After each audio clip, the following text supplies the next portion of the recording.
말씀 보도록 하겠습니다. 네, 출애굽기 강의 116탄이고요.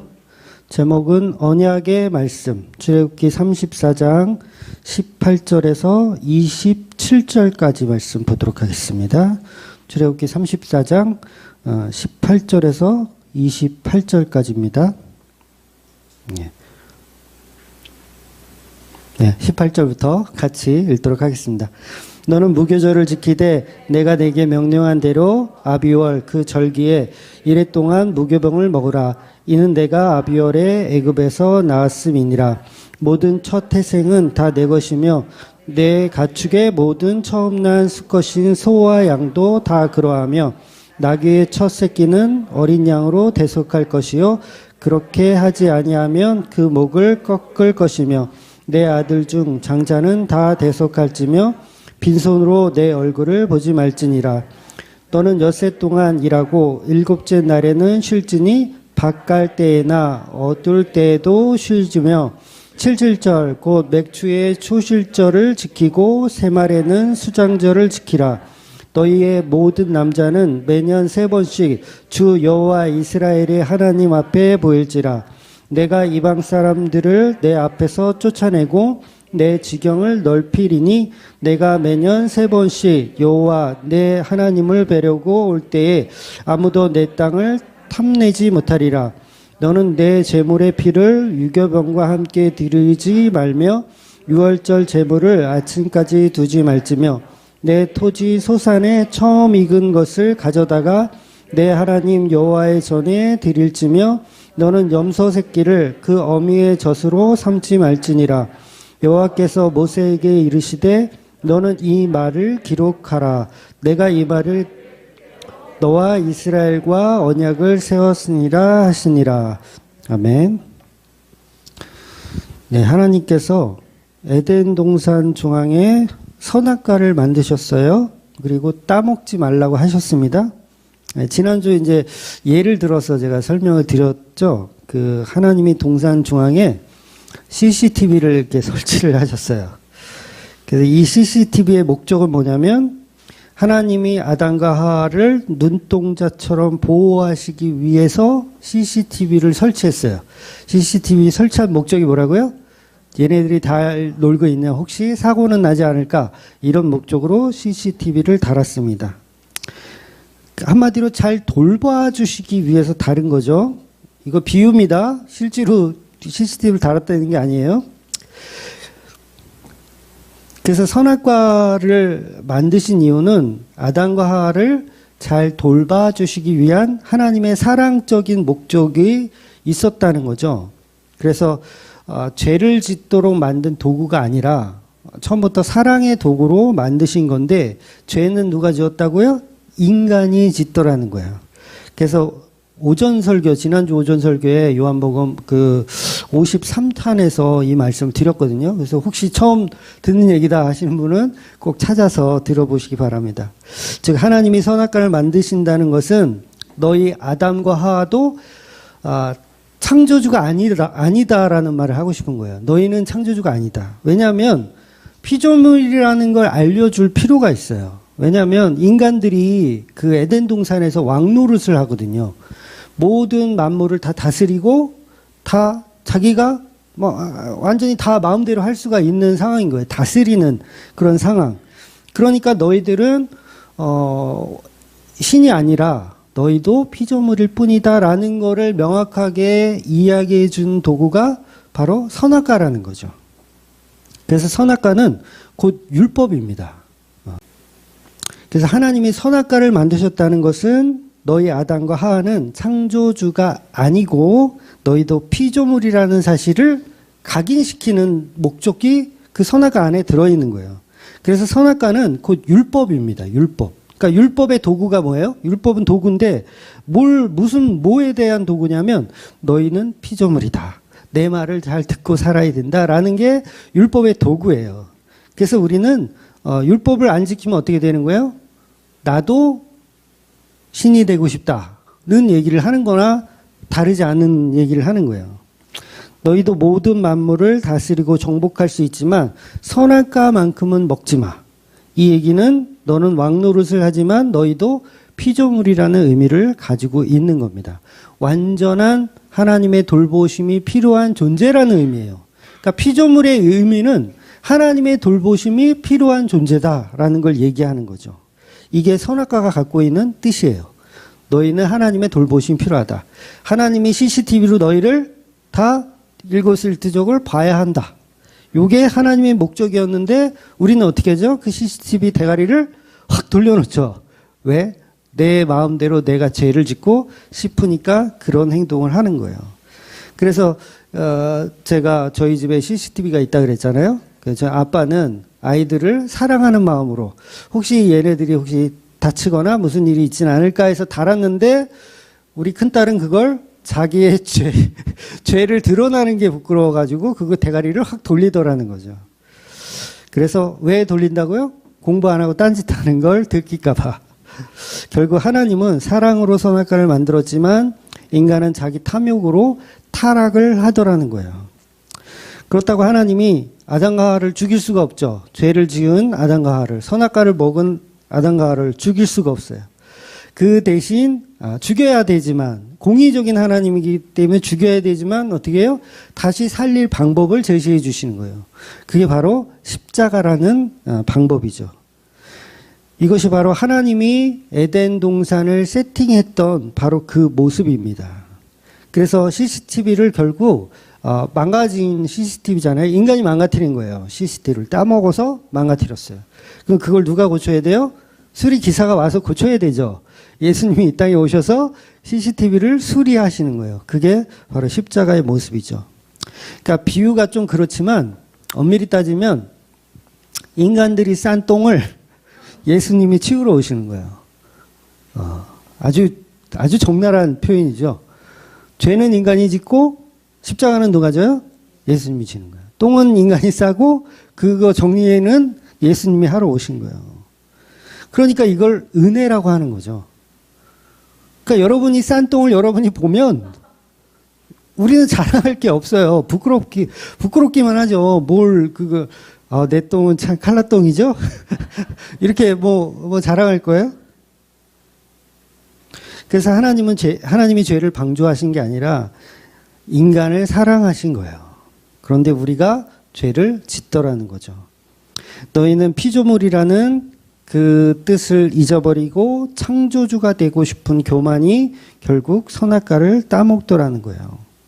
그래서 모든 율법은요, 돌보심의 개념이 들어있어요.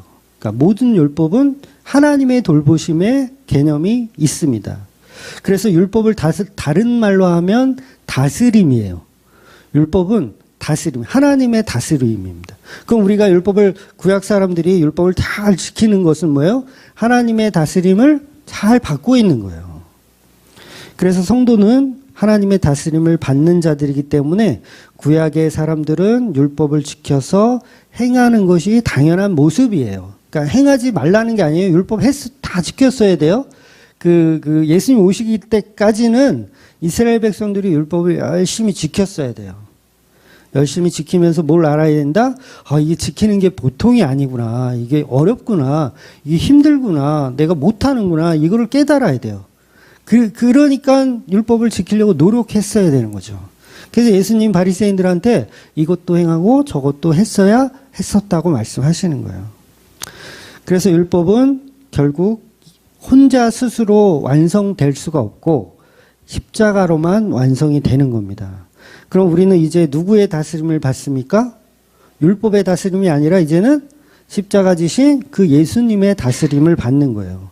십자가로 완성하신 그 예수님이 우리를 다스리고 계신 겁니다. 그런데 전부 자기가 자기를 다스리죠. 여러분이 여러분을 다스리죠. 졸려 그러면 자고 듣기 싫어 그러면 안 듣고 그런 다스림. 그러니까 저와 여러분은 예수님이라는 신랑의 다스림으로 사셔야 되는 거예요. 그래서 아내는 남편 옆에 꼭 붙들려 있어야 되죠. 우리가 남편을 붙드는 건 아니지만 남편이 우리를 붙들고 우리는 거기에 붙들려 있어야 된다는 거죠. 그래서 아내는 남편 옆에 꼭 붙들어 있어야 됩니다. 떨어지면 어떻게 돼요? 그 뱀이 와서 이제 홀딱 벗겨 먹는 거예요. 뱀이 와가지고 그냥 싹 머리 끝에서부터 발끝까지 베껴 먹는 거죠. 그래서 이제는 예수님이 늘 우리 곁에 떨어지지 않고 계시는 거예요. 볼지어다 내가 세상 끝날까지 너희와 항상 함께 있으리라. 그래서 이것이 복음의 완성이죠. 내가 지켜준다, 이제는. 율법이, 그동안에 율법이 너희를 지켰다면 이제 예수인 내가 너희를 지켜준다는 거예요. 그래서 어디를 가든 예수님은 우리가 싼 똥을 치워주시는 분이라는 거예요. 근데 우린 자꾸 딴 데 쳐다보죠? 그 신랑을 안 쳐다보고. 그 원태연이라는 시인 중에 유명한 시가 있죠? 너는 가끔 가다 내 생각을 하지, 난 가끔 딴 생각을 해. 감흥이 없어. 너무 오래된 시라서 그런가요? 그러니까 상대는 나를 가끔 생각하지만 나는 가끔 딴 생각만 하고 나머지 모든 시간은 다 네 생각만 한다는 거예요. 그러니까 우리는 예수님을 가끔 생각하잖아요. 아닌가요? 저만 그런가요? 저는 가끔 생각하는 것 같은데. 그래서 자꾸 써놔야 돼요. 가끔 생각하기 때문에. 그래서 저는 이제 메모하는 습관이 있거든요. 그래서 지금은 뭐 수첩을 갖고 다니진 않는데, 지금 뭐 핸드폰으로 다 메모를 하니까, 전에는 이제 수첩을 갖고 다니던 습관이 있어요. 그래서 전에 한번 말씀드렸죠? 장모님한테도 수첩 딱 꺼내가지고, 지금부터 제 욕을 하십시오. 다 받아 적겠습니다. 이랬던 정도로 메모를 하는 필요가 있는 게 뭐냐면, 까먹어서 그래요. 하나님의 은혜, 예수님의 은혜를 자꾸 까먹어서 그래요. 그런데 예수님은 우리를 매일 생각하신다는 거예요. 매일 보고 계신다는 거죠. 자기 아내를 매일 챙겨보고 계시다라는 거예요. 그래서 성도들은 예수를 생각하라는 뜻으로 율법을 주신 거예요.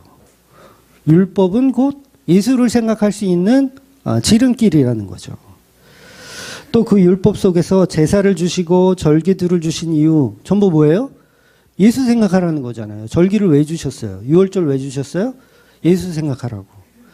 초실절, 초막절, 무교절 이런 절기들 왜 주셨어요? 예수님 생각하라고. 근데 전부 딴 생각을 하죠. 우리는 전부 딴 생각을 해요. 그래서 예수 생각하지 못하는 절기들은 필요 없다는 거예요. 그럴 바에는 다 버리자. 그래서 주맘교회는 부활절하고 성탄절만 있고 다 버렸죠. 그게 잘났다는 게 아니라 예수님을 생각하지 못하는 절기들은 필요 없다는 거예요. 버려야 된다는 거죠. 제가 이제 절기에 관련해서 이제 뭐 절기 필요 없다 막 이야기하니까 그거 잘못 오해하셔가지고 절기 있는 교회들은 다 이렇게 손가락질 하라는 도구로 쓰라는 게 아니에요. 뭐 니네 교회는 추수감사절이 있어? 그러면서 막 욕해.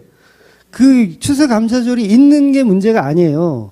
그걸 예수 그리스도로 연결할 수 있으면 추수감사절을 감사한 날로 한 주간 보내면 아무 문제가 없어요.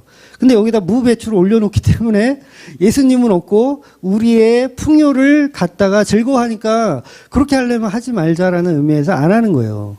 그러니까 절기를 바르게 예수 그리스도로 연결할 수 있다면 그 교회는 별 문제가 없는 거예요. 우리가 정죄할 필요가 없는 거죠. 그러니까 우리 교회도 매일 설교를 통해서 그런 얘기들을 들으니까 이제 오전에도 할례를 통해서 우리가 십자가를 봤잖아요. 그러니까 모든 절기들을 다 예수님을 생각하는 도구로 우리가 보시면 되는 거예요. 그러면 아무 문제가 없어요. 그래서 이 할례를 구약에서는 할례를 다 이렇게 했잖아요. 그런데 지금은 뭐예요? 말씀을 통해서 할례를 받는 거예요. 그러니까 오전에는 우리가 헬라인들이 왔어요. 그래서 뭐 한 거예요? 할례 의식을 한 거예요. 뭘 통해서? 오전 말씀을 통해서. 오전 십자가를 통해서 할례 의식을 오전에 하고 지금 식사하고 오셔가지고 여러분들이 또 율법에 관해서 절기에 관해서 오늘 본문을 또 듣고 있는 거예요. 이게 할례 행사를 한 거예요. 그러니까 절기 자체 지키는 거 아무 문제 없어요. 그게 아니라 본질이 없기 때문에 문제를 제시하는 겁니다. 여러분 연보를 하잖아요. 그러면 이게 애매하잖아. 연보 도대체 얼마 하라는 거야. 그럼 거기에서 또 고민에 빠져. 그러면 연보를 구약에서는 11조가 있으니까 연보도 그럼 소득의 10%를 해야 되는 건가? 이런 거 고민 안 해보셨어요? 그럼 이제 소득의 10%를 해야 되나? 그러면서 또 그걸 또 말은 연보인데 또 그걸 또 이제 10%딱 떼. 이런 고민에 빠지는 거. 근데 뭐예요? 퍼센트지를 정하지 말고 네가 알아서 하라. 그게 연보의 개념인 거예요. 그러니까 소득이 없으면 뭐 1,000원만 하셔도 된다고 제가 몇 주 전에 말씀드렸잖아요. 소득이 없으면 1,000원만 해도 돼요. 그리고 좀 소득이 높으면 많이 하셔도 됩니다. 많이 하는 거 갖고 제가 뭐라고 안 해요. 네. 근데 그걸 또 이제 복음을 안 후에도 그게 고민에 빠지는 거예요. 몇 프로를 해야 되는지. 구약은 10%인데 신약이니까 한 20% 해야 되나? 아니면 뭐 한 5%만 해야 되나? 아니요, 상관없이 자기 마음대로 하시면 되는 거예요. 누구한테 물어보지도 마세요. 중요한 것은 예수님의 십자가로 은혜를 알기 때문에 그거에 감사해서 기쁨으로 드리는 연보, 기쁨으로 드리는 헌금을 교회는 감사히 받는 거예요. 물론 교회 다니면서도 이게 억지로 드릴 수 있거든요. 연보라고 바뀌었어도 억지로 드릴 수가 있어요. 그런데 기쁨으로 하셔야 돼요. 근데 그 기쁨의 액수가 얼마냐가 이제 또 고민이잖아요. 저는 그렇게 생각하거든요. 우리 아이들 입에 밥 들어갈 때 식비가 많이 들거든요. 치킨도 한 마리 가지고는 지금 이 성에 안 차요. 그러면은 좀 넉넉히 시키려면 액수가 꽤 커요. 그런데 저는 그 치킨을 시키면서 너무 아깝다. 이런 생각 한 번도 해본 적이 없거든요. 왜? 우리 아이들이 먹을 치킨이니까 더 맛있고 더 괜찮은 걸 시켜주려고 원하지 아깝다고 생각은 안 해요. 그런데 뭘 먹이면 아깝다는 생각할까요? 랍스타를 먹이면 아깝다는 생각할 것 같아요. 저는 한 번도 먹어본 적이 없는데 그게 무슨 뭐 한 5명, 6명 먹으려면 한 30만 원, 40만 원도 넘는다면서요? 아닌가요? 택도 없나요? 네. 그래서 뭐 한 5, 60만 원을 가지고 한 끼를 먹어야 된다고 한다면 저는 우리 아이들한테 먹이는 거지만 아깝다는 생각을 할 것 같아요. 바로 요 수준이에요. 그러니까 이게 교회에 드리는 연보가 난 랍스타를 먹일 정도의 우리 형편은 아니지 않나? 아이들을 사랑하지 않아서가 아니라 그래서 그 느낌의 상한선을 내가 정해서 전혀 아깝지 않은 액수의 상한에서 연보를 하시면 되더라는 거예요. 야, 이렇게 자상한 목사가 어딨어. 네? 그러니까 그 액수는 누구도 그거는 너는 뭐 틀렸다, 맞다 이걸 얘기해 줄 수가 없어요. 그러니까 이 교인들은 사실 그게 편하거든요. 목사가 차라리 우리 교회는 무조건 소득의 7% 하십시오. 이렇게 딱 정해주면 편해. 오히려 거기에 익숙해요. 노예근성이라고 하거든요. 그게 편해. 그런데 성경은 그렇지 않아요. 너의 믿음대로, 너의 기쁨대로 자발적으로 하라고 말씀을 하는 거예요. 그래서 저도 그렇게까지만 말씀을 하는 겁니다. 그래서 구약의 절기들은 모두 예수님의 표적이라는 거예요. 오늘 본문을 보면 또 한 번 이제 같은 내용이 나와요. 이게 전에 우리가 출애굽기 하면서 다 보았던 본문인데 똑같은 본문이 오늘 또 나오는 거예요. 그래서 6월절, 무교절, 77절을 말씀하고 있어요. 그러니까 출애굽기 12장하고 출애굽기 23장에 동일한 말씀이 있는데 지금 한 번 더 반복돼서 성경이 지금 말씀하고 있는 거예요. 그래서 저도요, 이거 반복하는 거 이거 그냥 본문을 그냥 띄워 넘어갈까 생각하다가 반복적으로 썼으면 그만한 이유가 있겠지 하고 오늘 본문을 설교를 또 하는 거예요. 중요한 것은 왜 하나님이 반복하여 말씀하시냐는 거예요. 바로 이것은 재창조의 개념이 들어있어서 그래요. 재창조. 그러니까 처음 언약이 뭐예요? 깨졌죠. 황금송아지 만들면서 처음 언약이 깨져버렸어요. 그래서 이제 재창조의 언약이기 때문에 동일한 말씀으로 다시 주어지는 거예요. 완전한 십자가로서의 재창조는 율법으로도 똑같이 적용된다는 거예요. 이것이 하나님의 의도입니다. 그래서 말씀을 보면요, 전부 반복이에요. 지겹죠? 지겨우면 좀 주무셔도 돼요. 어차피 들었던 얘기야. 심지어 그 제사 드리는 그 제물들 보면 독특하게 대세김질을 하는 짐승들로 제사 드리는 거 아세요? 특이하죠. 왜 하나님은 되새김질하는 것들을 정하다고 말씀하시고 그것들을 제물로 받으실까? 거기에는 그런 의미가 있는 것 같아요. 결국은 반복이다. 말씀은 반복이다. 아침 먹었으면 점심 먹어야 되고 점심 먹었으면 저녁 먹어야 되고 계속 되새김질하는 거죠. 소나 양이나 어떤 그 염소처럼 계속 말씀을 꺼내 묻고 또 꺼내 묻고 들었던 말씀 또 한 번 묵상하고 차 타고 가면서 오늘 들었던 말씀 한 번 더 되새김질을 하는 거예요. 계속. 그래서 오늘 본문은 이제 다시 한번 과거에 있었던 그 말씀을 꺼내 먹으라는 의도로 하나님은 동일한 말씀을 기록하고 있습니다. 그래서 무교절에 관해서는 이제 너무 기니까 생략을 할게요. 이거 이전에 다 했던 말씀이니까 결국 무교절 기간 안에 유월절 들어있고 초실절 들어있고 그런 기간들이 다 들어있어요. 그래서 결국은 오늘 본문에 보면 율법에 있는 절기들을 말씀하시고 또 11조 관련된 말씀하세요. 첫 것은 내 거다. 이런 말씀 하십니다. 그리고 안식일에 관해서도 말씀하세요. 토요일을 안식일로 지켜라 하는 말씀. 그리고 77절, 곧 맥추절, 그리고 초실절, 그리고 수장절 지키라고 매년 3년 이 절기를 지키라고 말씀하십니다. 결국 절기를 지키라는 것은 하나님께 제물을 드리는 것, 그 안에 들어있는 본질은 그냥 하나예요. 이거 설교하기도 힘들어. 그냥 하나, 예수 그리스도를 표적하고 있다. 예수 그리스도의 십자가를 표적하고 있다. 약간 약장사 같은 느낌인데 지금 설교하는 게. 네. 그래서 모든 절기는 예수 그리스도의 모형입니다. 골로새서 한번 볼게요. 골로새서 2장 16절에서 17절입니다. 그러므로 먹고 마시는 것과 절기나 초하루나 안식일을 이유로 누구든지 너희를 비판하지 못하게 하라. 이것들은 장래일의 그림자니 몸은 그리스도의 것이니라. 아멘. 제가 말씀드린 내용이 골로새서에 그대로 다 있죠. 모든 것은 예수 그리스도의 그림자로 표현된 거예요. 모든 날과 절기는요. 그러니까 초대교회들은 이제 유대인들의 공격을 좀 많이 받잖아요. 너희들은, 그러니까 유대인들은 하나님 믿는 거고 기독교는 뭐예요? 예수님을 믿는 거라고 볼 수 있잖아요. 그러니까 유대인들이 기독교를 많이 공격했어요. 그 공격하는 내용이 뭐냐면 율법이에요, 율법. 그 중에서도 절기와 제물. 너희들은 왜 11조 안에 이렇게 공격하고 너희들은 왜 유월절 안 지켜? 너희들은 왜 이 절기들 안 지켜? 라고 하는 거예요. 근데 기독교는 그런 절기들을 안 지켰어요, 실제로. 그래서 모든 절기는 자연스럽게 예수 그리스도의 십자가로 인해서 성령이 임하시는 성도들에게는 구약의 절기들이 의미가 없기 때문에 제사도 이제 드리지 않게 되는 거예요. 그래서 초대교인들은 그런 식으로 이제 공격을 많이 받았습니다.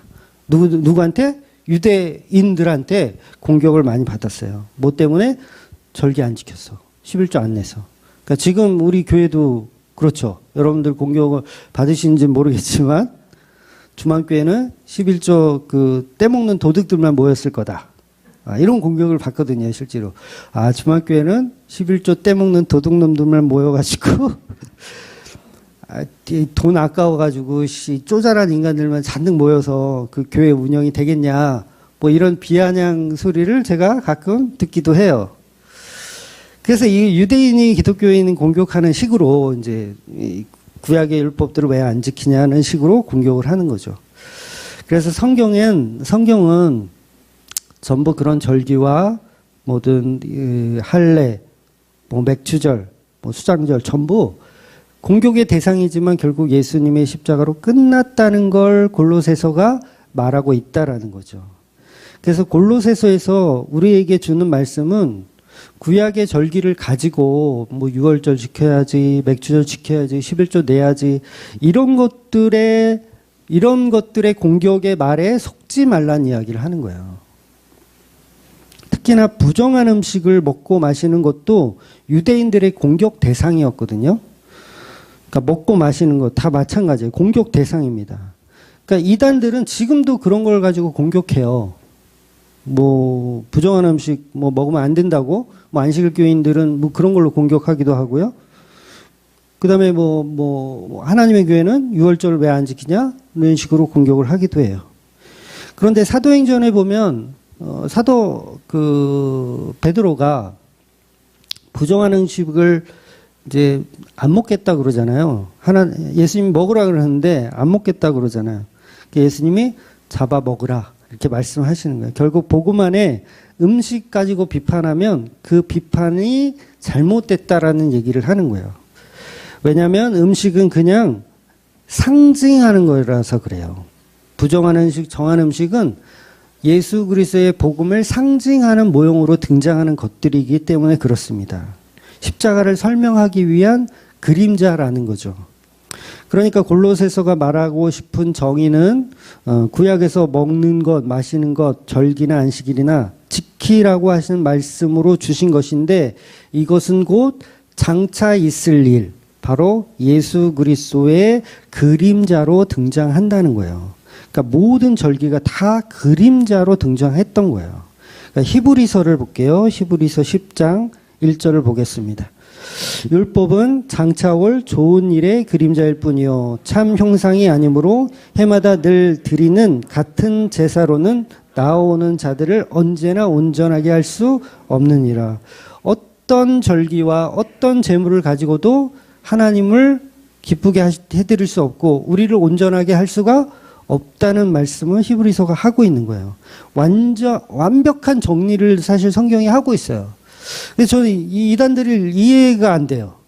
분명히 신약 성경에 이렇게 히브리서 기자 그리고 사도 바울이 그렇게 여러 군데에서 말씀하고 있는데 왜 아직도 유월절에 목을 메고 있는지, 왜 안식일에 목을 메고 있는지 이해할 수 없다라는 거죠. 왜 그래요? 이거 우리끼리 하는 얘기인데 성령 못 받으면 그렇게 돼요. 우리는 성령 받으니까 막 안다 또 이렇게 하지 마시고 실제로 그래요. 성령을 받으면요 십자가 밖에 안 보여요. 모든 게 다 십자가로 보이게 되어 있어요. 성경은 명확하게 얘기합니다. 그러니까 이 얘기했다 저 얘기했다 절대 안 해요. 그래서 사꾼 목사들한테 속아서 아직도 각종 절기 열심히 지키잖아요. 헌금 봉투 내는 재미로 교회 다니죠? 절기 때마다. 오늘은 무슨 절기일까? 오늘은 어떤 봉투를 드려야 기뻐하실까? 근데 이런 절기 지킴은 장차 올 좋은 일의 그림자, 바로 예수님의 십자가의 그림자라는 거예요. 이게 복음입니다. 십자가는 완전한 완성이에요. 테텔라스타이, 완전한 복음의 완성. 다 이루었다. 그러니 절기를 아무리 지켜도 십자가 없는 예배는 온전한 예배라고 할 수 없다고 성경이 정의하고 있는 거예요. 그런데도 불구하고 교회들은 여전히 목숨 걸고 이 절기를 지키려고 합니다. 그림자를 사랑하는 거죠. 예수를 사랑하는 게 아니라 우리 남편을 사랑하는 게 아니라 남편의 그림자를 사랑하고 있는 거예요. 당신 그림자가 왜 이렇게 잘생겼어요? 이렇게 사랑하는 거죠. 이것은 바리새인적인 율법적인 신앙 생활에 불과합니다. 그래서 히브리서 기자가 이걸 모형이라고 이야기하고 있는 거예요. 그렇다면 온전한 제사, 온전한 절기 지킴은 뭘까요? 바로 예수 그리스도의 십자가를 믿는 거예요. 십자가를 어떻게 믿어요? 다 이루심의 십자가로 믿는 거예요. 그래서 영원한 안식으로 들어오는 거. 그래서 영원한 유월절, 영원한 무교절, 영원한 맥주절, 영원한 수장절은 예수님의 피 그 안에 다 들어있는 거예요. 이것이 영원히 우리의 첫 아들이 되신 분의 11조예요. 첫 아들이 되신 분. 11조는 곧 예수님인 거예요. 그래서 예수님은 우리가 하나님께 드리면 너희들은 잘했다 칭찬을 받는 거예요. 결국 바른 절기는 예수님의 십자가 지킴이에요. 다른 지킴은 없습니다. 예수님의 십자가 지킴. 그래서 사순절 기간 되면 막 우리 별의별 거 다 하잖아요. 젊은 사람들은 그런 거 많이 하잖아요. 미디어 금식 그래가지고 사순절 기간 인터넷 안 보기, 카톡 안 보기 이런 그런 거 하라는 날이 아니라 예수님의 십자가를 기억하라는 날이에요. 근데 딴짓을 해요, 다들. 그래서 결국 특정한 날만 지키는 게 아니라 모든 날을 예수 그리스도의 십자가로 지켜야 하는 겁니다. 그래서 성탄절도 우리가 성탄절도 큰 의미를 부여할 필요는 없어요. 그래서 우리 요번에도 25일 날 안 하고 26일 날 했잖아요. 거기에 의미가 없는 거예요. 의미가 있는 게 아니에요. 그냥 예수를 기억하는 날, 예수님의 십자가와 탄생과 죽음과 부활을 기억하는 날로 지키면 되는 거예요. 그래서 모든 절기는 십자가로 시작하고 십자가로 끝나는 거예요. 그래서 예수님이 가라지 그 추수에 비유해서 추수하는 것 그 자체가 수장절의 의미를 갖고 있거든요. 그러니까 모든 절기는 다 그런 식으로 해석을 해야 돼요. 이 절기는 어떻게 해석하냐? 예수로. 이 절기는 예수로. 예수로 그냥 이렇게 풀다 보면 다 연결이 돼요. 그래서 절기는 그냥 절기일 뿐입니다.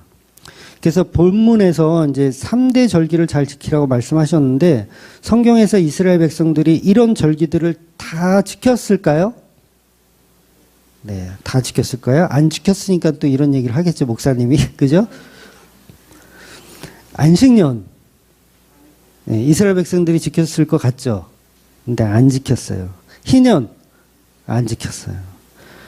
어떻게 지켰냐면 바벨론 포로에 잡혀가서 어쩔 수 없이 포로 생활을 해야 되니까 어쩔 수 없이 신년을 지키는 개념이 되는 거지 자기들이 자발적으로 하나님의 말씀에 순종해서 지켰다는 얘기가 없어요. 결국 인간들은 오늘 본문에 등장하는 절기를 지켰다는 내용이 성경에 없습니다. 굉장히 놀라운 일이에요. 있을 법도 하거든요. 오늘 우리가 읽은 본문 있잖아요. 그걸 지켰다라는 얘기가 없다고요, 성경에. 그럼 뭘 얘기하고 싶은 거예요? 결국 우리는 안 되는구나. 십자가가 필요하구나. 이건 그림자구나. 그림자를 사랑하는 게 아니라 우리는 본질을 사랑해야 되는구나로 봐야 된다는 거죠. 우리 열왕기하 23장 22절을 한번 보겠습니다.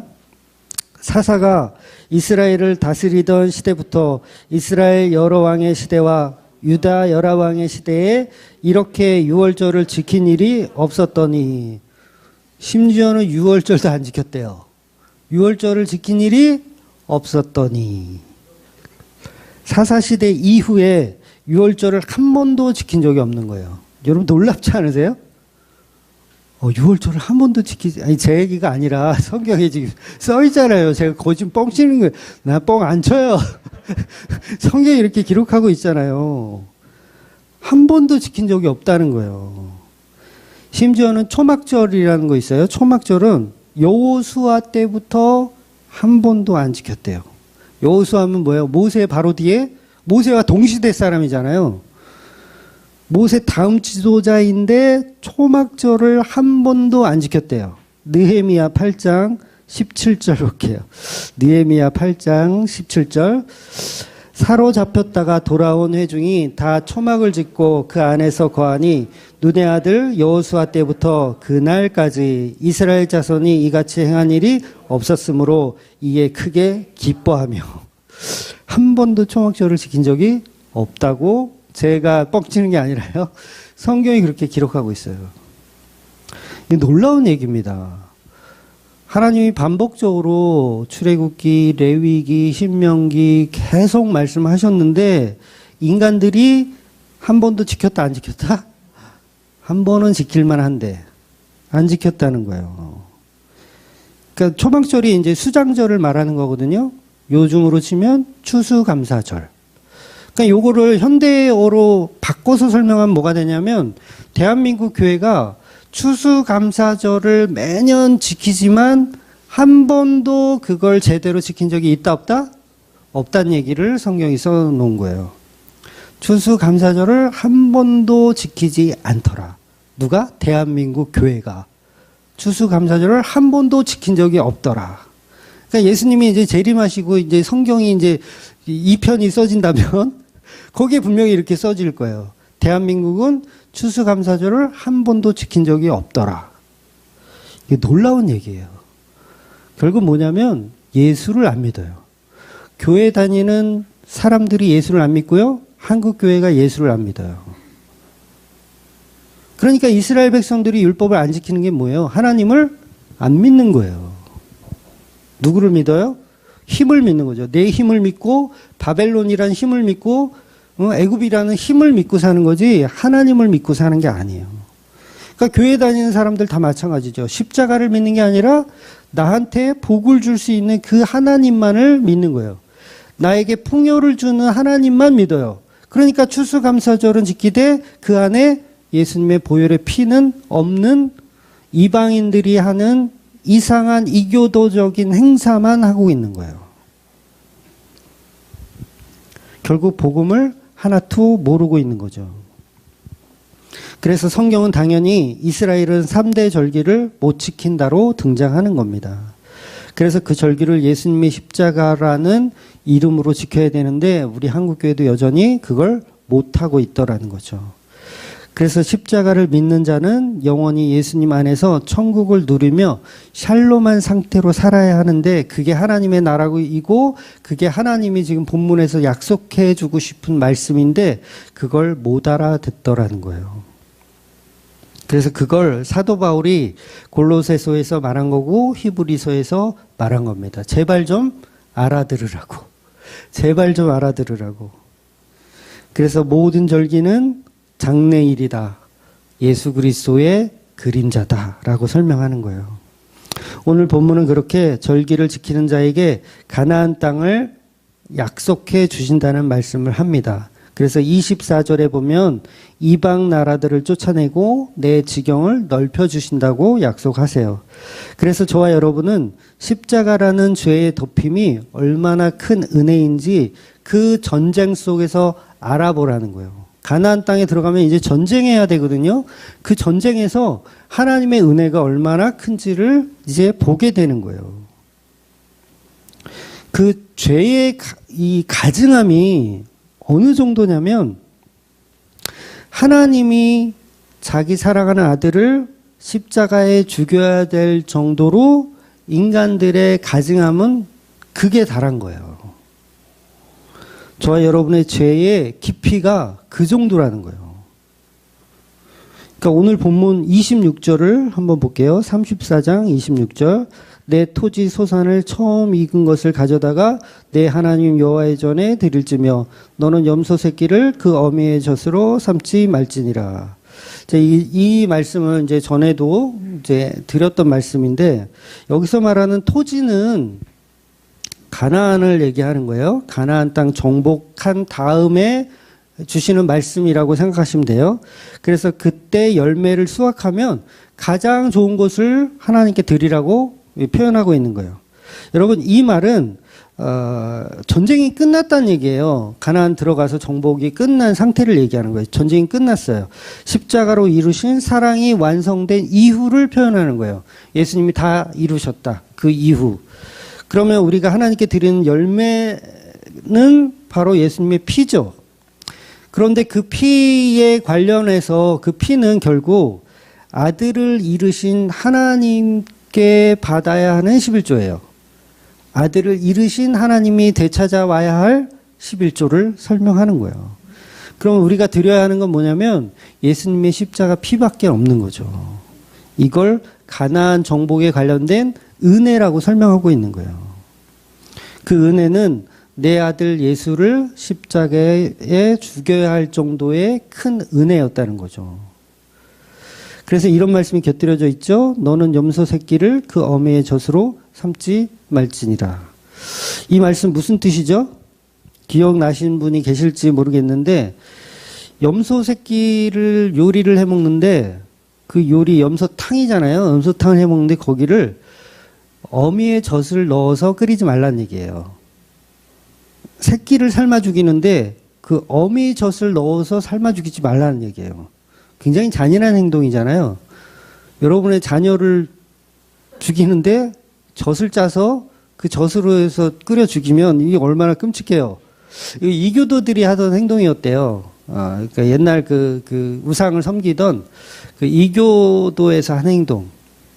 끔찍한 짓이죠.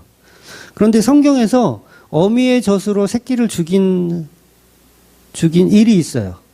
그 일이 뭐냐면 하나님이 자기 아들 예수를 십자가에 달리게 한 게 바로 어미의 젖으로 새끼를 삶아 죽인 거예요. 왜? 하나님이 달리라고 예수님한테 너는 달려야 된다고 하시거든요. 그래서 이교도들이 하는 그 행동, 어미의 젖으로 염소 새끼를 삶아 죽이는 건 하나님을 조롱하는 행동이에요. 이교도들이 하나님을 조롱하는 행동으로 염소를 죽이는데 젖을 짜서 그걸 삶아 죽이는 거예요. 그래서 너희들은 그런 행동을 하지 말라고 얘기하는 거예요. 이 말은 다시 말하면 십자가를 조롱하지 말라는 거예요. 그래서 이 십자가는 다시 말하면 이제 헤렘 전쟁 들어보셨죠? 헤렘 전쟁, 진멸 전쟁, 다 진멸해야 되는 거. 요 전쟁을 이루신 분이 바로 하나님이고 그게 십자가예요. 십자가야말로 완전한 진멸이에요. 그 일을 당하신 분이 바로 예수 그리스도죠. 그래서 가나안 정복할 때 헤렘 전쟁을 명령하시거든요. 하나님이 진멸 전쟁. 한 놈도 살리지 말고 다 죽여라. 이게 하나님의 방식이었어요. 진멸 방식. 그거 왜 했을까요? 하나님이 정말 인간들을 싫어하고 용서가 없는 하나님이기 때문에 그걸 다 그냥 진멸하라고 한 걸까요? 그건 인간을 진멸하라는 표현이 아니고요. 내가 그런 진멸의 대상으로 예수를 십자가에 달리게 했다라는 표현을 하는 거예요. 그래서 인간들은 그걸 못해요. 그래서 성경에 보면 진멸 전쟁을 해냈다, 못 해냈다? 못 해내는 거예요, 인간은. 그럼 누구는 해요? 하나님은 하시는 거예요. 그래서 지금도요, 성경은 당연한 거고, 어떤 자료에서도요, 헤렘 전쟁을 실제로 실천했다라는 그 연구 보고 역사서가 없다 그래요. 실제로 그런 헤렘 전쟁이란 용어는 썼는데, 실제로 그렇게 했던 일은 없다 그럽니다. 그러니까 정복 전쟁을 해도 거기에 있는 가축이나 이런 것까지 다 죽일 필요 없잖아요. 그 인간은 그건 불가능한 거예요. 그렇게 못해요. 살려둬야 돼요. 왜? 아까우니까. 그래서 인간을 해낼 수 없는 거를 십자가에서 하나님이 해내시는 거예요. 완전한 죽음으로 완전한 저주로 들어가는 그 일을 십자가에서 해내시는 거예요. 인간은 못합니다. 그러니까 이게 얼마나 은혜로운 말씀인지 몰라요.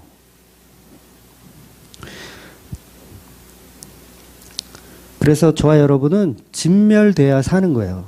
하나님으로 십자가로 진멸되어야 사는 거예요. 근데 너무너무 잘난 맛에 우리가 살고 있죠. 그러니까 스테반처럼 진짜 설교 한번 하고 죽어야 되는데, 그러니까 내 설교 가지고 손가락질하면 저도 그러고 그냥 못 참아가지고 내가 왜 나한테 이것들이 말이야. 그래서 이 진짜 목숨 걸고 설교도 사실 준비해야 되거든요. 제가 고백하기는 제가 그 목양실 들어가면 거기 또 하나 붙여놓은 게 있어요. 뭐라고 붙여놨냐면 고통은 잠시뿐, 설교는 영원하다. 이렇게 써놨어요. 그러니까 제가 설교 준비하면서 고통스럽다는 얘기가 아니라요. 설교를 준비할 때 가끔은 그런 생각이 들어요. 아유, 대충 하자. 다 아는데, 우리 집사님들, 권사님들 다 알지 이거 대충 하자. 그런 생각이 들 때가 최근에 들더라고요. 그래서 글 써놨어요. 제가 일부러. 고통은 잠시뿐, 설교는 영원하다. 글 써놨어요. 그러니까 스테반처럼 그냥 한 번 하고 죽으면 되는데, 이게 죽을 수도 없어. 그러니까 못 참는 거죠. 설교 잘못했니, 이건 틀렸니, 이런 얘기 들으면 못 참아요. 그러니까 지금도 전화해서 그런 거 따지는 분이 있더라고요. 아직도. 이렇게 말 실수하는 거, 이런 거. 다 좋은데 목사님 그건 아니지 않나요? 이런 식으로. 그러면 틀린 얘기도 아니에요. 사실 그분 얘기가 맞아요. 근데 왜 내가 기분이 안 좋아?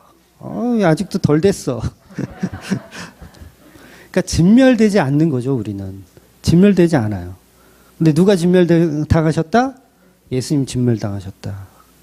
십자가에서 그 조롱을 받을 이유가 없으신 분인데, 나 같으면 천군천사를 보내가지고 내 바지 벗겨간 놈들 다 찾아가지고 그냥 홀딱 벗겨놓고 싶은데 예수님은 진멸을 당하시더라는 거예요. 그래서 어미의 젖으로 아들을 삶아 죽이는 역사를 십자가에서 하나님께서 이루시더라는 거죠. 그래서 저와 여러분이 십자가를 바라보는 눈을 조금 바꾸실 필요가 있어요. 굉장히 쉽게 이룬 것이 아님을 볼 수 있어야 된다는 거죠.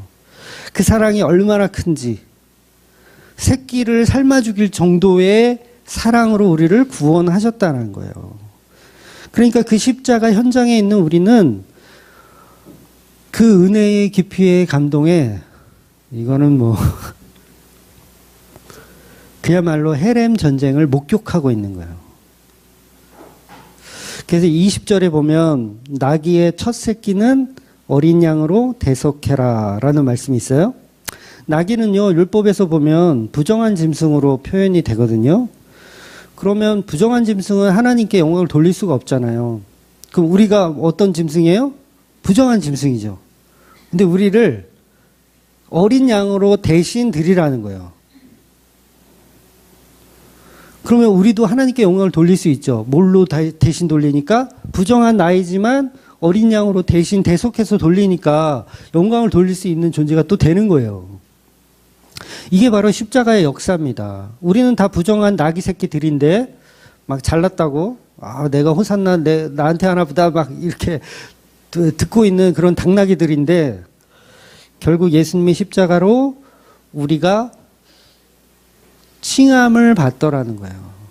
우리는 아무것도 아닌 부정한 짐승인데 우리도 예배할 수 있게 되는 거예요. 여러분 예배 못해요. 부정한 짐승들은. 여러분 다 누구 새끼라 그랬어요? 마귀 새끼라서 제사를 못 드리고 예배를 못 드리는데 누가 진멸당하셨기 때문에 드리는 거예요? 예수님이 진멸당하셨기 때문에. 그래서 우리는 다 당나귀인데 예배 드릴 수 없는 존재인데 어린 양이 우리를 대속하여 주셨기 때문에 예배 드릴 수 있는 거예요. 그러니까 지금 이 설명들 본문에 다 나오는 내용들이에요. 제가 막 지어서 설명하는 게 아닙니다. 그러니까 성경이 한 문장 한 문장 한 문장 전부 예수님 얘기만 하고 있어요. 이렇게 쓰기도 힘들어. 이렇게 해석하는 건 쉬워. 그렇잖아요. 써놓은 거 예수로 연결하는 거 쉬워. 이렇게 쓰기가 힘들어요. 성경이 얼마나 두꺼워요. 이건 읽으려면은 진짜 한 달 걸려서 읽어야 되잖아요. 솔직히 한 달 걸려요. 여러분이 작정하고 읽은다고 해도 한 달이 걸려요. 하루에 4시간, 5시간 읽어도 한 달 걸릴 거예요. 근데 그 모든 언어 속에, 모든 문장 속에 십자가가 다 들어있어. 이거는 안 믿을래야 안 믿을 수가 없는 거예요. 그래서 결국 이스라엘 백성을 가나안 땅으로 인도해 내겠다는 그 약속은 결국 십자가로 이루신 그 약속을 우리에게 보여주시는 겁니다. 그래서 출애굽기 말씀은 결국 예수님의 십자가를 설명하고 있구나로 보시고 그 은혜로 감동하며 사시는 저와 여러분이 되시기를 주의 이름으로 축원드리겠습니다. 아멘. 기도하겠습니다.